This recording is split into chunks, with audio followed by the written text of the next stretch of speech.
Para sair da operação, você tem que deixar pessoas tão boas quanto você fazendo o que você faz. Propósito, você não consegue comprar uma bolacha no supermercado. Então, se chegar em qualquer lugar e falar assim, ó, tá aqui meu propósito, me dá de volta um carro, me dá de volta uma casa, não vai adiantar de absolutamente nada. Você descobre realmente se você tem uma paixão por aquilo quando você monetiza aquilo e você não fica completo.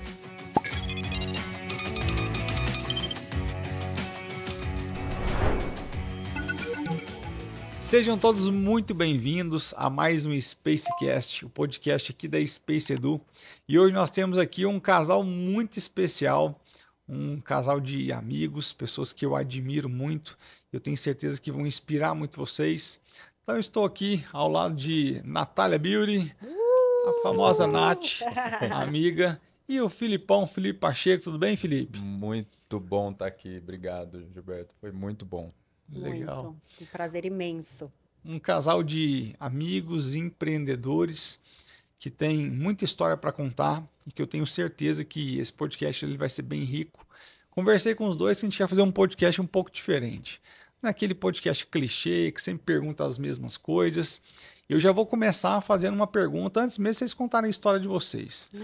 Ô Iago, pode trazer minha água aqui ao vivo, viu? Não tem problema não, aparece aqui com vocês. Esse aqui é o Iago. Muito bom. Obrigado, Iago.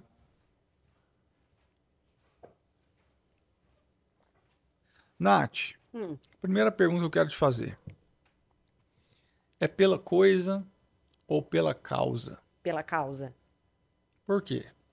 Se torna pela causa, né? Primeiro é pela coisa. Sobrevivência. E depois o que mantém a gente motivado, o que me mantém motivada hoje é a causa, 100%. Deixou de ser a coisa já. E como é que foi o começo? Porque no começo você falou da sobrevivência, né? Então no começo a gente tem que conquistar a comida do dia, né? No começo, sim. Como é que foi o começo? Conta aí. O começo empreendendo, né?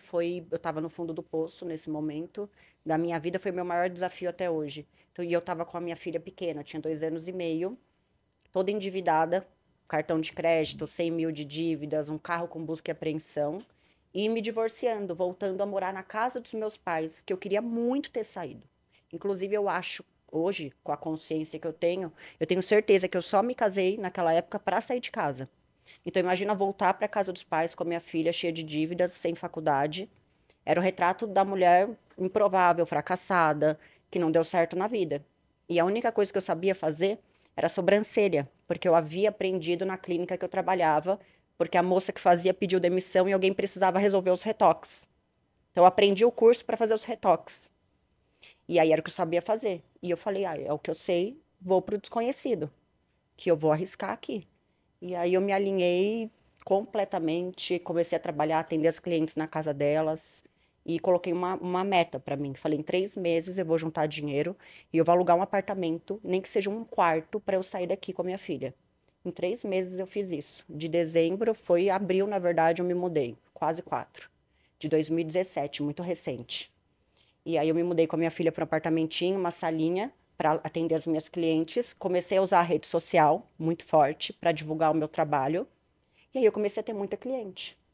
E aí eu comecei a criar a empresa, pensar de forma estratégica, comecei a criar os diferenciais da minha técnica, comecei a pensar na experiência da cliente, usei a rede social para criar narrativas que envolvessem as pessoas não pela sobrancelha, mas pela história que a sobrancelha conta das pessoas. Então, eu comecei a ficar mais conhecida também pelo método mais natural de fazer sobrancelha, do que o mercado tinha. Então, aí foi basicamente assim essa transição. Legal. E aí, no começo, foi para sobreviver, pagar a escola da minha filha. Eu lembro da felicidade que eu senti de poder pagar uma escola particular para minha filha, que são coisas do início. Então, isso daí era sobrevivência no começo para mim, e era o meu propósito de trabalho. Era sobreviver, ter dinheiro, pagar meu aluguel, viver bem. Depois que você atinge isso, você precisa de algo a mais. Aí tem que entrar a causa. Legal. Filipão, na sua visão aí, o que te guia? É o dinheiro ou é o propósito? Cara, eu tenho uma visão um pouco polêmica sobre essa questão do propósito, sabe? Porque eu acho que hoje, cara, o discurso de venda das pessoas, ele tá muito pautado nesse abstrato do propósito. Porque é mais fácil eu falar que eu faço alguma coisa por propósito, colocar na conta do abstrato toda vez que eu vou promover alguma coisa que vai me dar dinheiro. Então eu acho que na maioria dos casos as pessoas elas nem identificaram qual que é o propósito ainda, mas elas sabem que é um elemento de convencimento muito forte quando elas falam que elas estão vendendo certo produto ou serviço por propósito. Então eu acho que banalizou. Então, para mim, cara, eu vejo hoje esse discurso, né, do propósito como algo, cara, vinculado à missão. Qual que é a minha missão? O que eu tenho que fazer para equilibrar todos os pratos que me tornam uma pessoa mais feliz e mais vocacionada? É isso que eu penso hoje. Então, por exemplo, hoje eu aprendi a ser empresário, porque eu não era empresário. Eu era advogado. E advogado não é empresário. É igual você chegar para um médico e falar que ele é empresário. Ele não é empresário. Ele não tem esse costume, né? Ele não tem esse repertório de empresário. Eu tive que aprender. Quando eu me casei com a Nath, eu tive que aprender a ser empresário, porque ela me jogou no fogo, né? Ela falou: olha, eu preciso de alguém de confiança aqui do meu lado para me ajudar, etc. Então acabou que daquele momento em diante, eu não pensei, cara, nenhum momento no propósito. Eu estaria mentindo. Você fala, não, eu descobri uma vocação. Mentira, cara, não foi isso. Foi assim, puramente uma estratégia de alocação de recurso familiar. Foi Sim. isso, entendeu? Foi isso. Aí depois disso, quando eu comecei a aprender a ser empresário, quando eu comecei a aprender a ser gestor, eu comecei a perceber que essas marcas que não têm essa missão, essa causa, esse propósito, mesmo que a palavra esteja um pouco mais banalizada, elas não prosperavam. Por quê? Porque elas não se conectavam com as pessoas. Então hoje você tem as pessoas que se conectam com as marcas, mas vão até a página 1, 2, porque sabe que esse papo do propósito é só discurso de venda. E você tem outras marcas, que aí é o que a gente tenta ser hoje, que na página 3, 4, 5 continua defendendo a mesma coisa, a mesma causa, o mesmo propósito. Então, para mim, eu acho que é bem isso, sabe? O equilíbrio hoje entre marcas que têm isso como discurso de venda e marcas que têm isso como uma missão. Então, eu prefiro falar em missão. Legal. Na visão de vocês, me conhecendo pouco aí, vocês acham que é pelo dinheiro ou pelo propósito? Minha vida.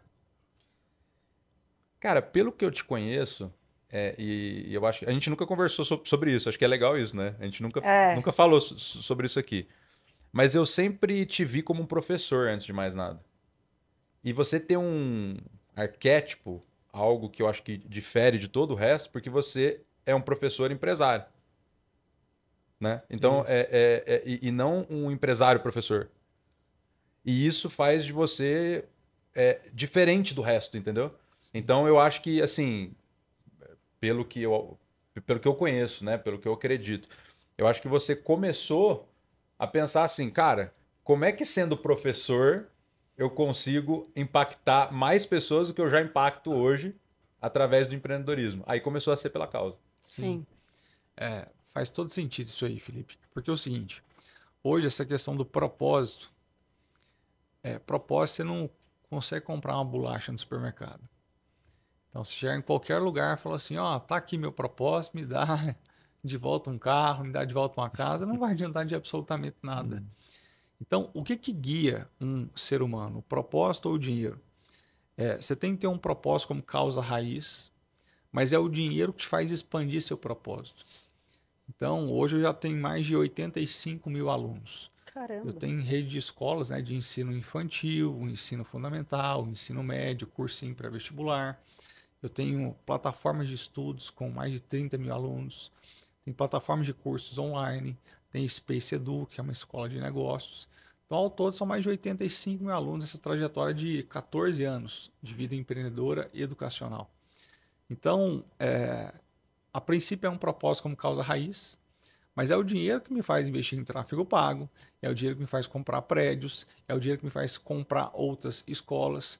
Então, não tem como você expandir o seu propósito sem ter dinheiro.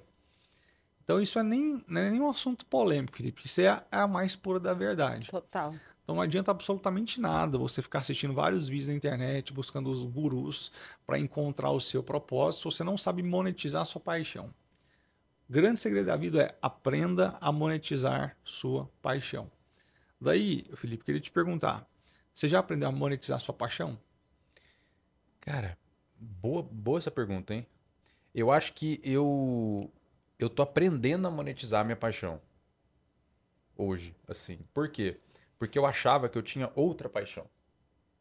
Eu aprendi a monetizar uma paixão que não era a paixão raiz, que foi a advocacia. Foi o que eu aprendi a monetizar primeiro. E eu, a hora que eu comecei a ter isso muito claro, monetizei a advocacia. Será que essa é a verdadeira paixão? Inclusive, esse é um sinal, cara. Eu acho que é um bom conselho para as pessoas que estão assistindo a gente. Você descobre realmente se você tem uma paixão por aquilo quando você monetiza aquilo e você não fica completo.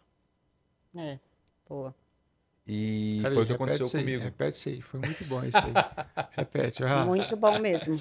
É, na minha cabeça, você descobre realmente se a sua paixão ela é verdadeira quando você monetiza essa paixão e você ainda não se sente completo. Se não se sentir, não é verdadeiro. Exatamente. Ela não é a raiz. Não é a raiz Entende? da causa. E foi o que aconteceu comigo. Quando eu monetizei realmente, falei, não, estou fazendo sucesso, ó. Sou sócio de um grande escritório de advocacia, etc.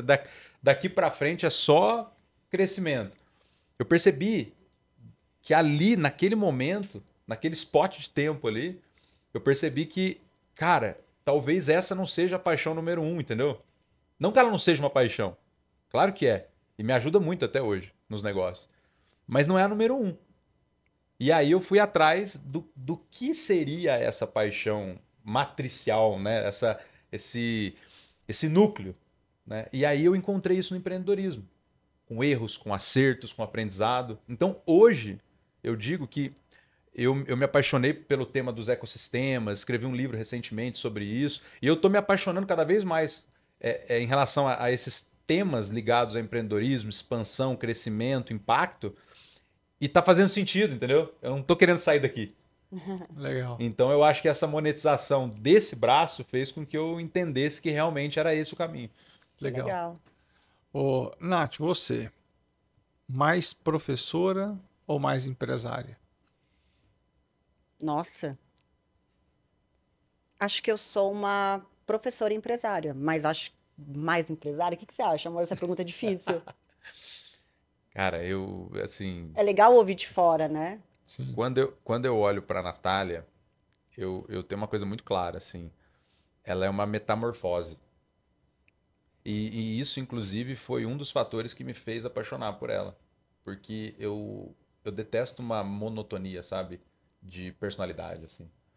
Então, cara, tem dias que eu acordo com uma professora do meu lado, tem dias que eu acordo com uma palestrante, tem dia que eu acordo com empresária, tem dia que eu acordo com artista, tem dia que eu acordo, cara, com influenciadora. Então, assim, eu acho que essa personalidade multifacetária dela é a característica que a define. E não em uma só, entendeu? Sim. Ela não é mais uma coisa do que outra. Ela é múltiplas coisas o tempo todo. E isso faz com que ela gere muito movimento, tanto na audiência dela quanto nos negócios. Legal. E por que dessa pergunta? Não sei se vocês concordam com isso, mas toda empresa que escala, ela tem que virar uma escola. Então, hoje a gente trabalha com uma mão de obra, às vezes que não está tão qualificada, às vezes que não tem tantos cursos assim para treiná-los. Então, acaba que nós, enquanto empresas, temos a responsabilidade de treinar esse pessoal. Então, eu já vi em algumas palestras suas, em alguns discursos seus, você falando da importância do treinamento. Total. A importância da excelência de ter aquela pessoa sempre manobrando as ferramentas da melhor forma possível ali com aquele cliente, mas essa pessoa ela não chega pronta. Ela não chega nem semi-pronta. Não. Então, eu queria escutar um pouco de você essa visão que um empresário precisa ter como centro de treinamento dentro do seu negócio. Sim. Treinamento, para mim, é a alma do sucesso. É o segredo do sucesso de toda empresa. E o treinamento ele tem que ser constante em todas as áreas, tanto para ensinar novas pessoas, quanto para relembrar as pessoas que já estão lá no setor. Então, o treinamento, para mim, ele mantém padrão, mantém excelência, mantém um atendimento muito bom, mantém tudo. E você consegue crescer, porque você mantém ali a operação rodando muito bem, porque tem treinamento constante. E ela vira uma escola, mas para dentro e para fora também pode virar, né? Tanto para os colaboradores quanto para pessoas de fora.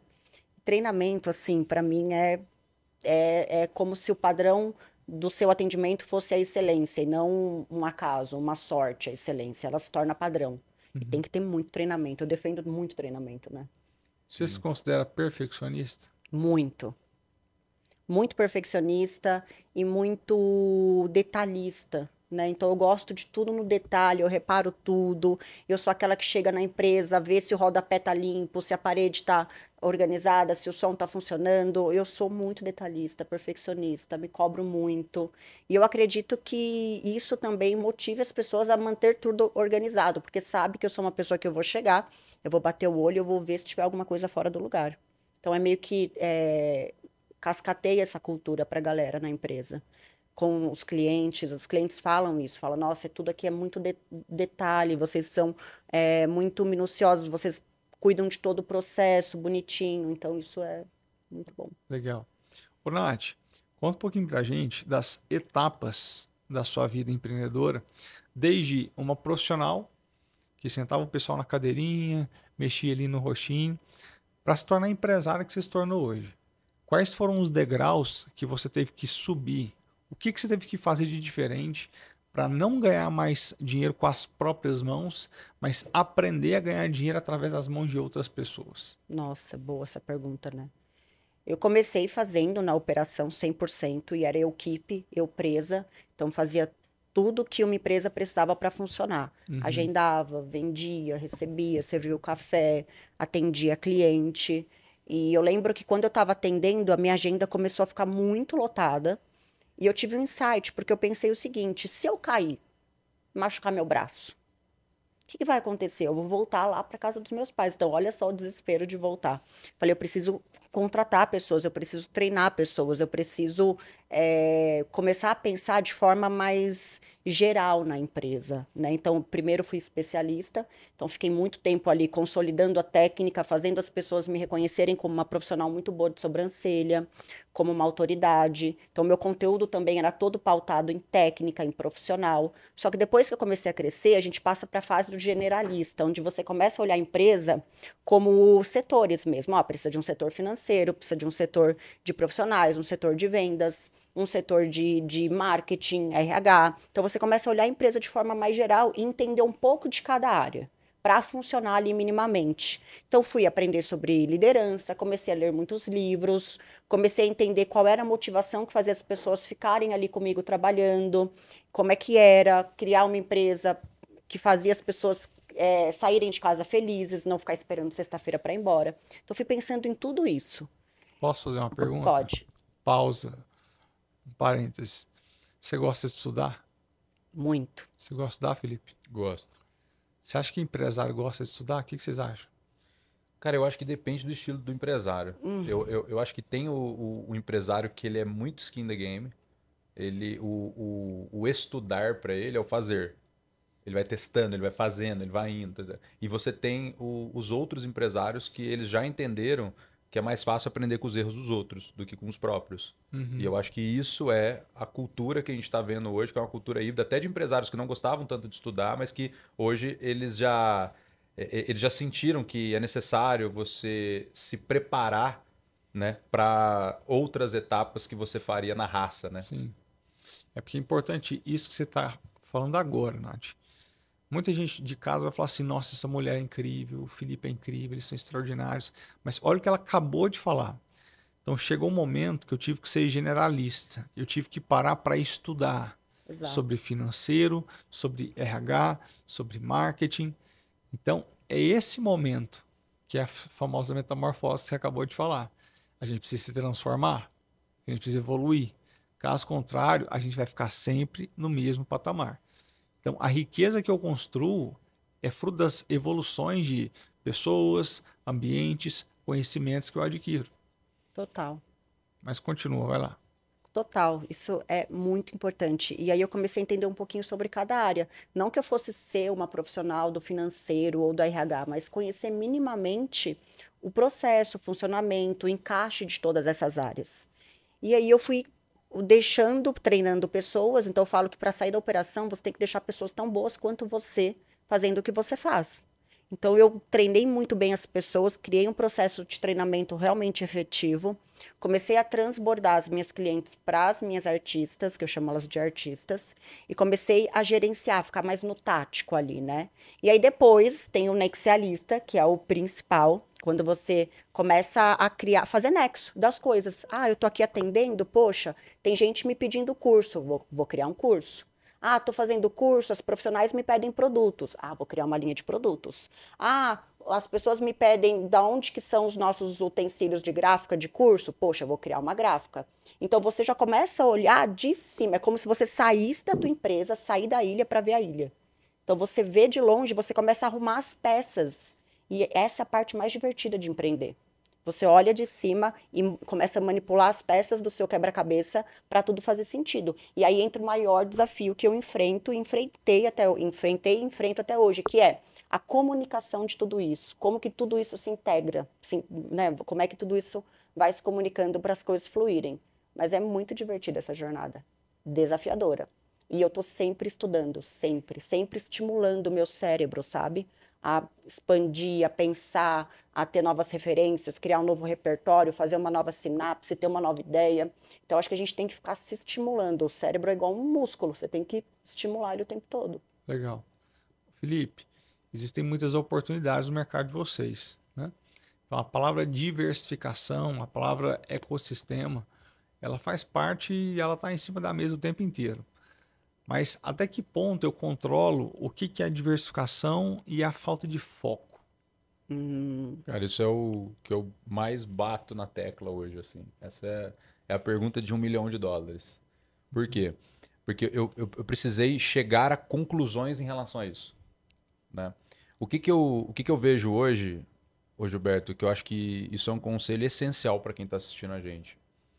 O maior erro dos empreendedores hoje é diversificar sem ter dado muito certo em uma coisa. Esse é o maior erro que eu mapeei em todos os meus estudos e análises de cases reais. A pessoa, ela não tem um resultado validado, robusto e consistente em uma área e ela já vai para a diversificação. E aí o que acontece? Ela se torna medíocre em 8 coisas e não muito boa em uma coisa.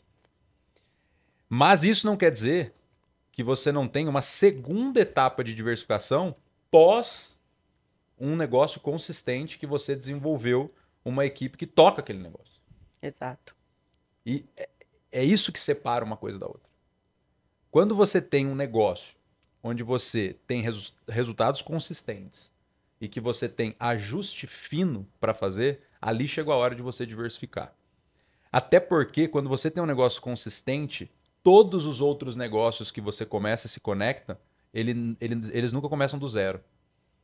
Porque o seu resultado é como se fosse um equilíbrio de maturidade empresarial para os outros setores. Sim. Entendeu? Então, por exemplo, para usar uma analogia aqui que eu achei muito interessante, alguns programas de milhagem, sabe? Programa de milhagem da Gol, da Latam, etc. Eles começaram a fazer um negócio que eu achei muito interessante. Às vezes a pessoa ela concentra todas as milhas dela num lugar só. E aí quando chega no outro ano, o que acontece? Ela fala, pô, mas aí eu vou ter que usar, né, todas as minhas milhas em outra operadora, com companhia aérea.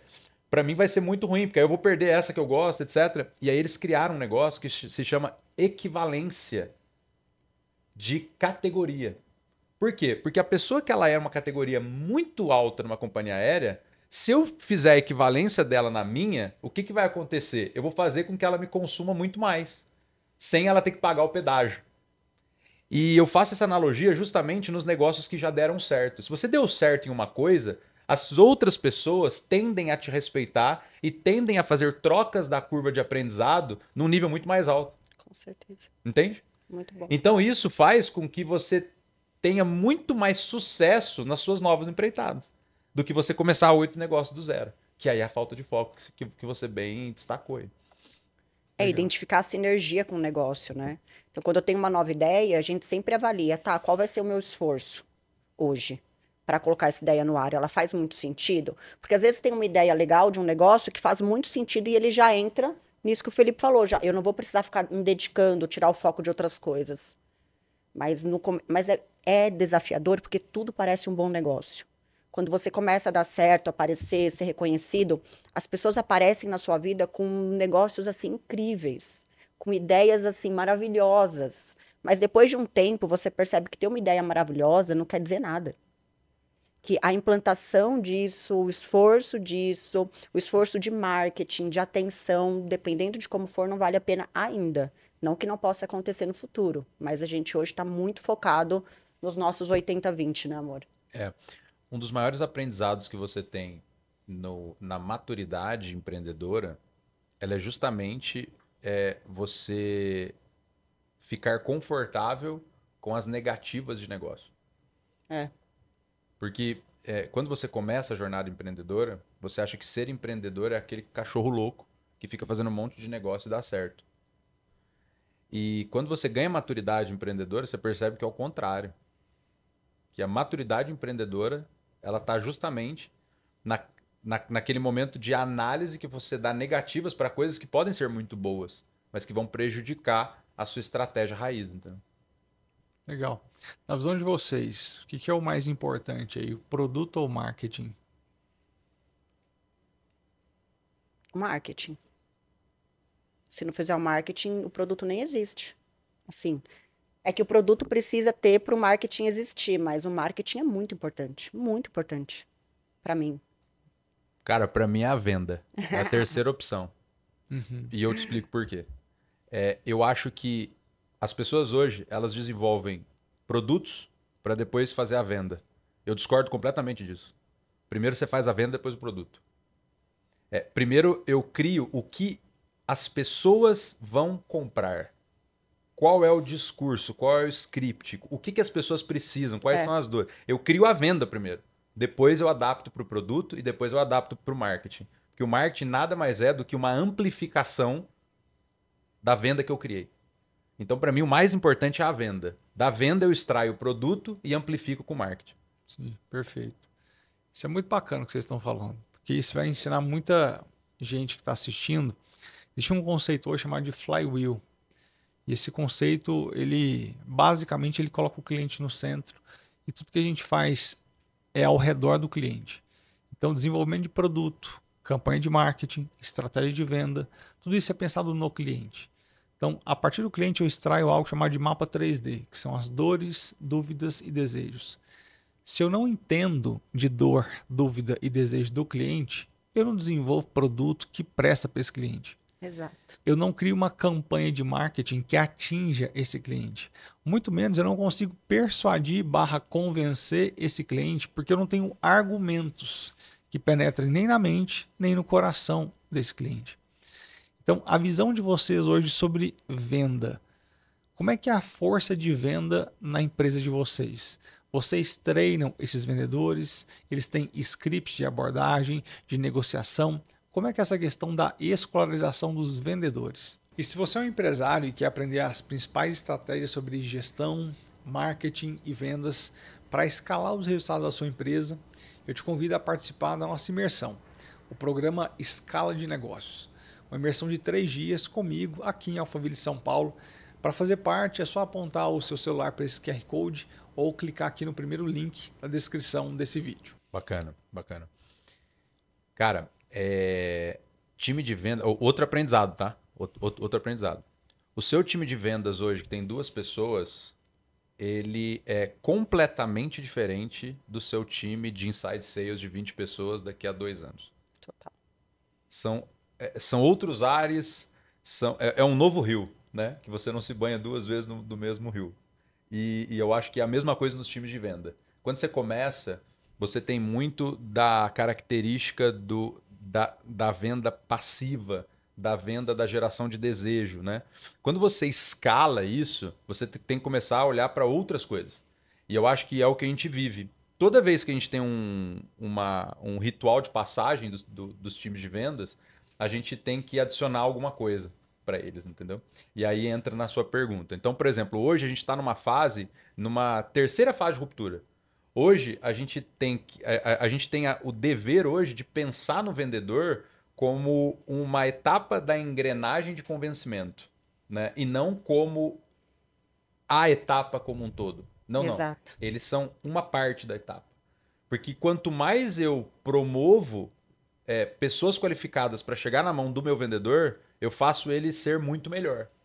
Então, a gente chegou à conclusão, por exemplo, que não é interessante eu ter volume de gente chegando no funil se eu vou perder tempo do meu vendedor qualificado abordando essas pessoas do funil que não estão conectadas à minha venda. Os desejos, as dores, as dúvidas que você mesmo citou, elas não são congruentes com o meu produto. Eu não estou vendendo para essas pessoas, mas eu estou atraindo essas pessoas. Porque, inevitavelmente, no seu discurso de marketing, você vai atrair todo tipo de gente. Óbvio que a gente tenta ao máximo, né? Fazer campanhas, fazer tráfego pago, tráfego orgânico, conteúdos direcionados para essa qualificação. Mas pelo menos eu nunca conheci alguém que só recebe lead qualificado. Eu nunca conheci. Então, Tá assim. vendo aí, ó, você de casa aí, que fica brigando ali, o time comercial com o time de marketing, um xingando o tempo inteiro. O tempo inteiro.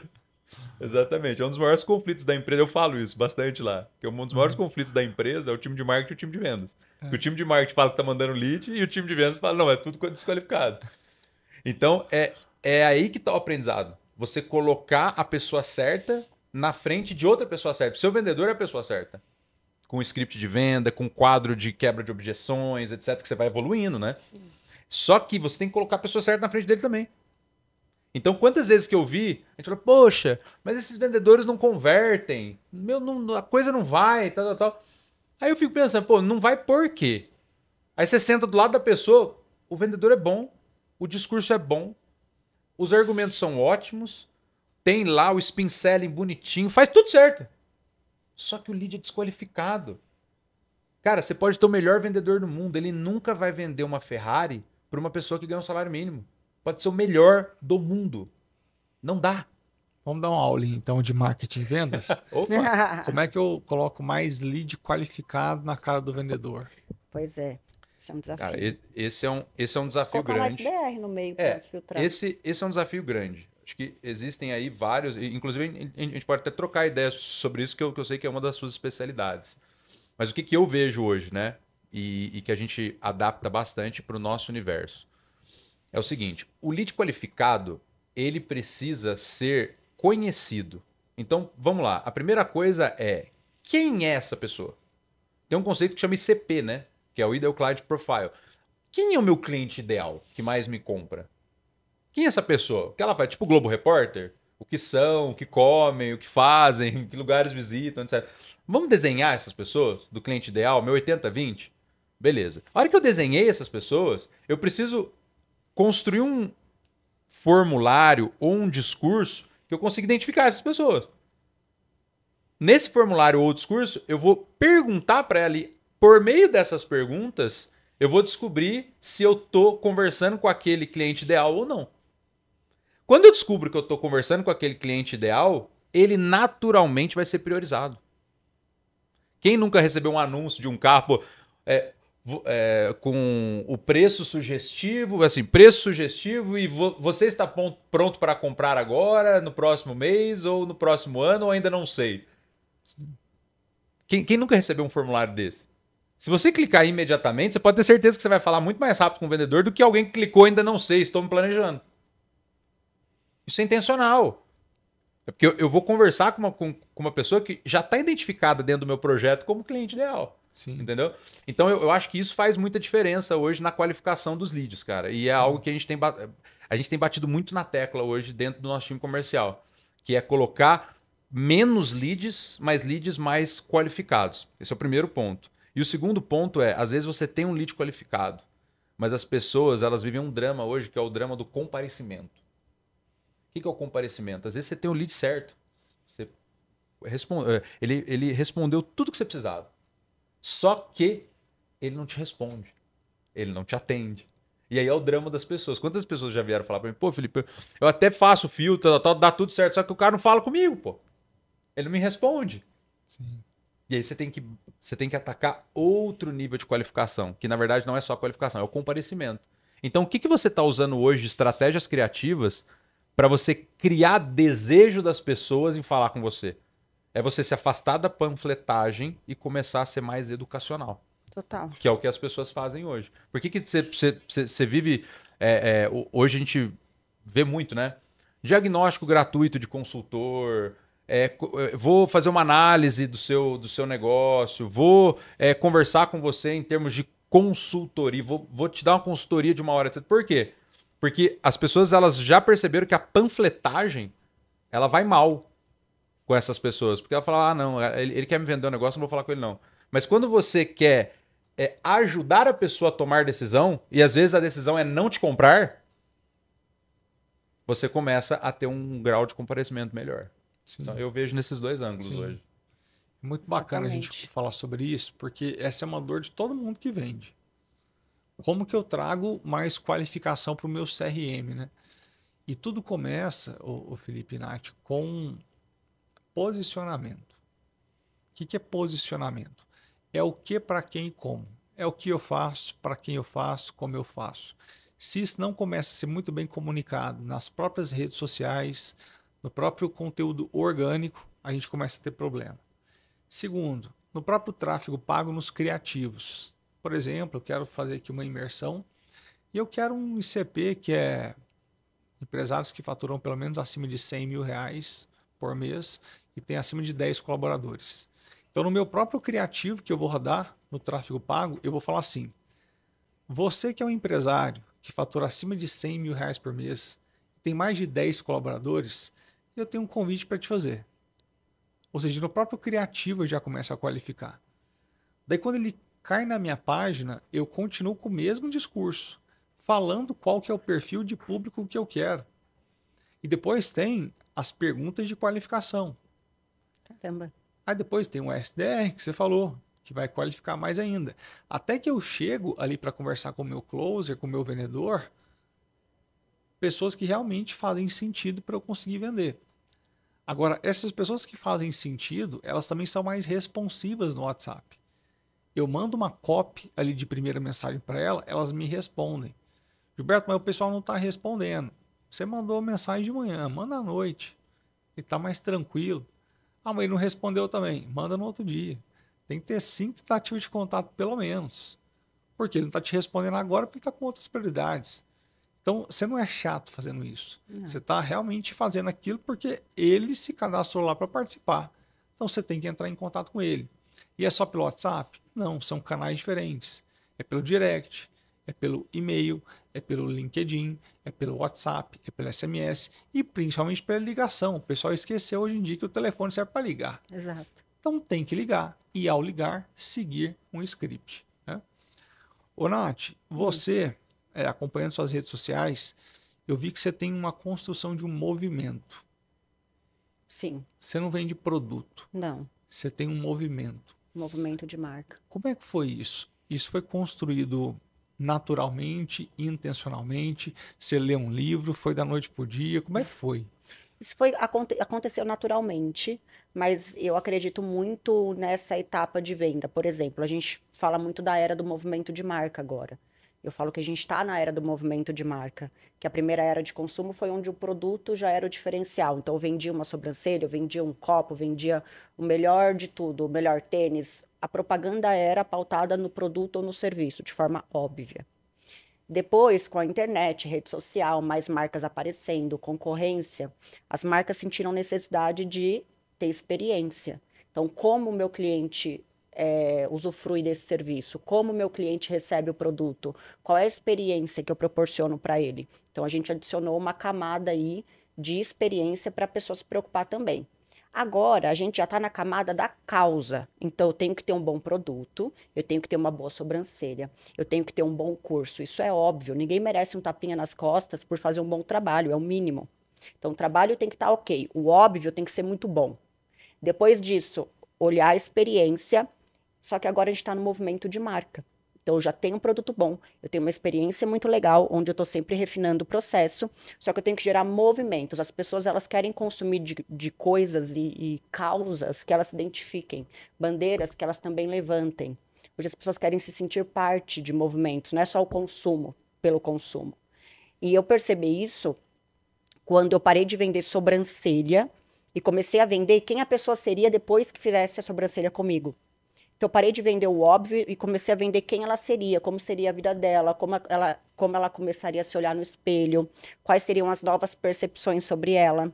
E aí eu criei um movimento chamado Beleza Sem Padrão. Em 2017, isso era muito novo, hoje todo mundo fala sobre isso. Mas eu trouxe Beleza Sem Padrão, criei um movimento e trouxe esse movimento para a rede social muito forte, falava dele todo dia, porque as pessoas negligenciam muito o poder da repetição no marketing, eu acredito muito nisso. Então as pessoas falam, eu já contei minha história semana passada, conta de novo, de outra forma. A gente cansa da nossa história, a gente cansa do nosso produto, as pessoas não.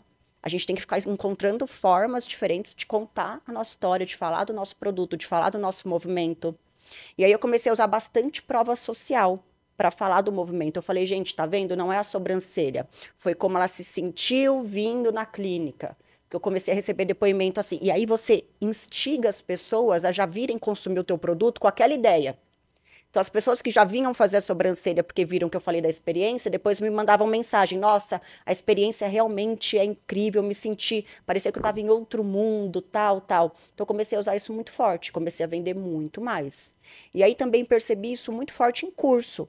Quando eu comecei a dar curso, né, eu vi que muita gente aprendia e já começava a dar curso. E eu pensei, eu preciso me diferenciar. E aí veio a ideia do pijama. Eu estava atendendo uma cliente, conversando com ela, falei, o que você acha da gente trabalhar de pijama? Seria tão legal se a gente pudesse trabalhar de pijama, né? E eu lembro que ela foi muito negativa, ela falou, eu não acho. Só que nessa hora eu falei, poxa, então eu tenho que fazer, porque onde não tem coragem, também não tem concorrência. Legal. As pessoas não... Ninguém vai fazer isso. Aí eu tinha curso no outro dia, 15 alunas, eu falei para minha assistente, amanhã a gente vai dar o curso de pijama, e compra 15 pijamas pra gente dar para elas também. A gente achou os pijamas, no outro dia eu fui, dei o curso de pijama, postei na rede social. E nesse dia fez muito sentido para mim essa coisa de vender a sensação e não produto ou serviço. Porque as pessoas que entraram em contato para fechar o curso naquele dia, eu podia falar que eu tinha o melhor curso, que eu tinha a técnica mais natural, que eu tinha uma experiência incrível, que elas tinham treino em pessoas humanas, treino em pele sintética, mas a última pergunta que elas me faziam antes de fechar o curso era, eu vou ganhar um pijama? Ou seja, naquele dia eu parei de vender curso e comecei a vender a sensação de vestir o pijama mágico. Porque aí, na minha cabeça, eu criei toda uma narrativa para o pijama. O pijama virou um personagem de branding da minha marca. Então virou o Poder do Pijama Rosa, que virou um livro. Aí virou uma série infantil, um desenho infantil que a gente vai lançar no que vem, que chama Princesas de Pijama. Então o pijama, ele virou um personagem da marca. Virou um símbolo de libertação, de tirar os padrões que a gente é ensinado a vida inteira a seguir, colocado numa caixa, né? Então o pijama, ele é se libertar de todas as camadas que a sociedade colocou em você para te moldar e se reconectar da forma mais pura, porque o pijama é isso, né? Você tá em casa, da sua forma, você veste o pijama, é o teu momento íntimo.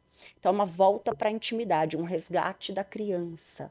Porque quando eu coloco as alunas sentadas numa sala, e tem aluna de 82 anos, que a gente já teve, aluna de 15 anos, quando você coloca todas elas de pijaminha igual numa sala, automaticamente, eu não preciso falar, elas lembram da infância delas, quando elas estudavam na escola, todo mundo de uniforme, bonitinho.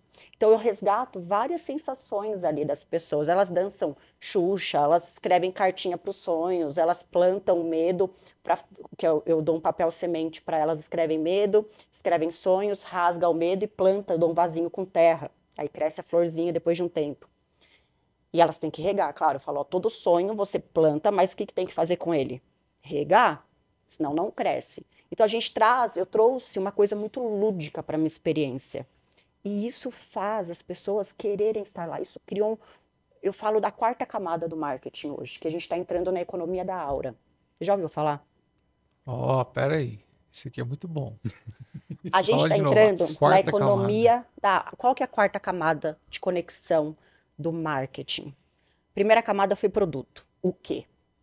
A segunda camada foi o como, a experiência.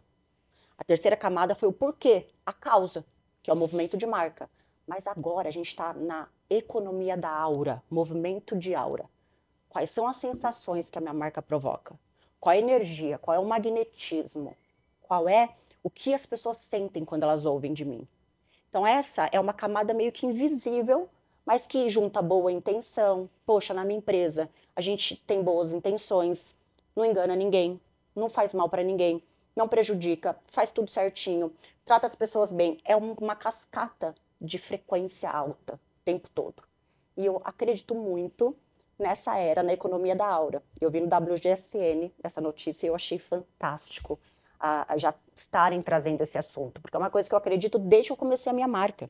Desde que eu comecei a minha marca, eu aplico energia, física quântica, cocriação, visualização, aumento de frequência, o abraço, o toque, o amor entre as pessoas, os rituais dos colaboradores, alegria o tempo todo, porque eu acredito que o cliente ele é atraído por algo invisível, algo que ninguém explica ainda. Mas eu sempre acreditei nisso desde o começo. E quando eu vi o WGSN, que veio, eu vi domingo, que eu fui ler, falando da economia da aura, que é o futuro, eu falei, eu quase chorei. Falei, finalmente, chegou, vencemos. Eu falei, olha só, as pessoas estão entendendo que não adianta ela ter um ótimo discurso, que é a comunicação verbal, que não adianta ela ter uma ótima comunicação não verbal, que é gesticular, olhar, falar, feição, mas é a comunicação vibracional, que ninguém olha, ninguém fala e ninguém cuida. Não adianta eu querer mostrar uma coisa que eu não sou. Hoje as pessoas percebem, as pessoas estão num grau de consciência muito elevado, tá todo mundo ficando muito mais consciente. Então, neste grau de consciência que a galera tá chegando, não dá mais para você ser um personagem. Ou você é de verdade, ou a tua comunicação vibracional é de verdade, ou você não sustenta no mercado em nada.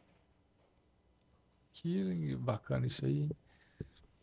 E vamos Porque eu lá. fico empolgada falando, né? Não, é só pôr no microfone. Nessa questão de ser de verdade, nesse mundo dos stories, né? Tem uma diferença de stories e histories. O que é o history? É o history com H. History com H é a história. O stories é a história que é uma ficção, né? Então, tem gente que fala assim, eu preciso contar a história da minha vida ali nos stories.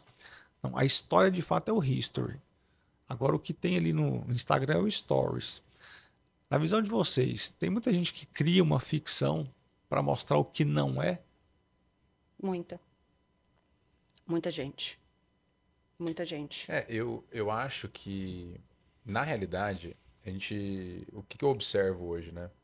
As pessoas, elas estão tão aficionadas por criar um personagem que elas não vivem na vida real, mas que o digital deu a possibilidade delas viverem numa esquizofrenia mental, que elas fazem isso acreditando realmente que aquilo é verdade.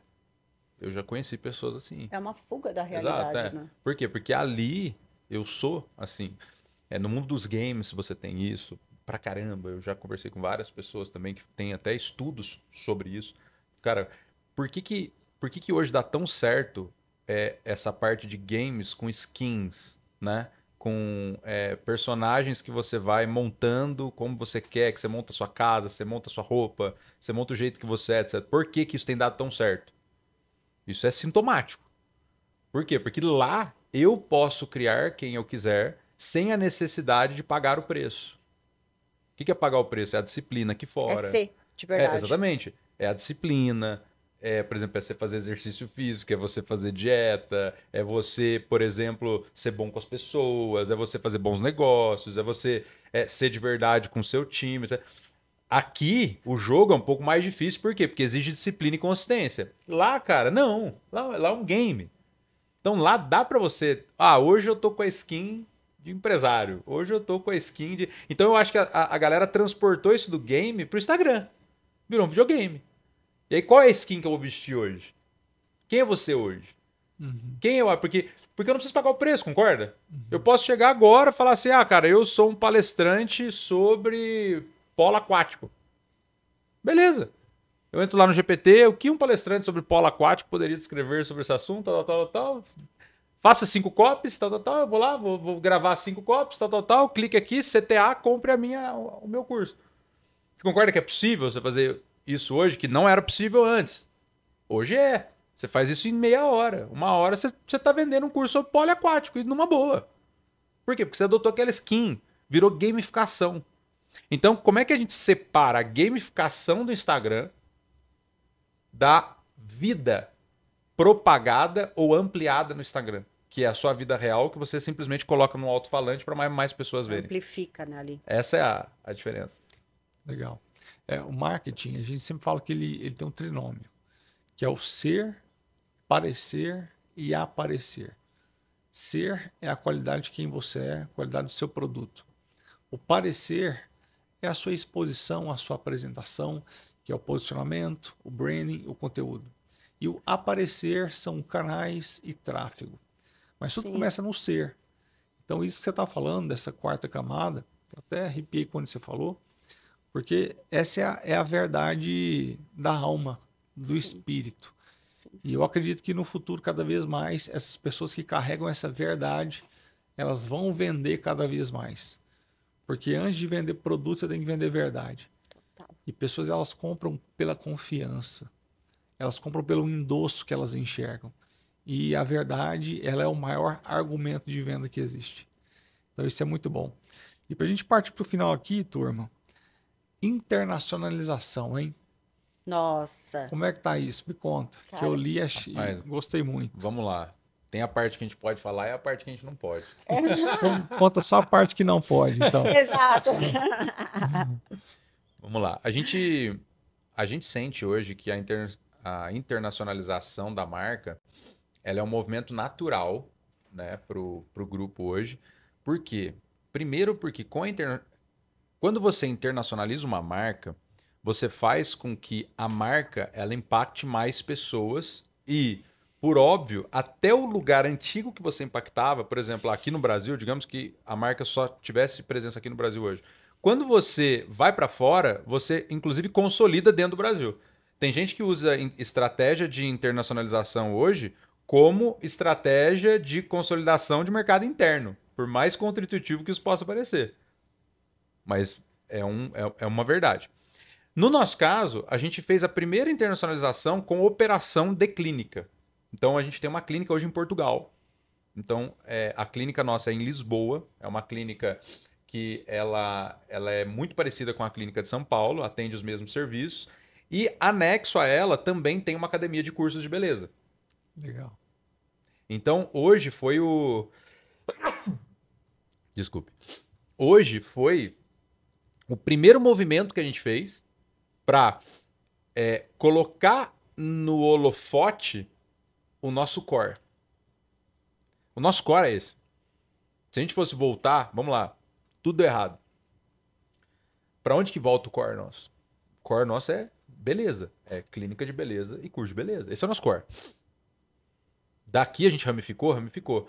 Mas eu acho que essa expansão da internacionalização, que eu acho que esse é um conselho importante que eu daria para quem está assistindo a gente agora, não tente internacionalizar o seu motor 2. Primeiro, faz a internacionalização do seu motor 1. Você está criando uma nova camada numa outra circunstância, entendeu? Então, foi o que a gente fez, esse primeiro passo.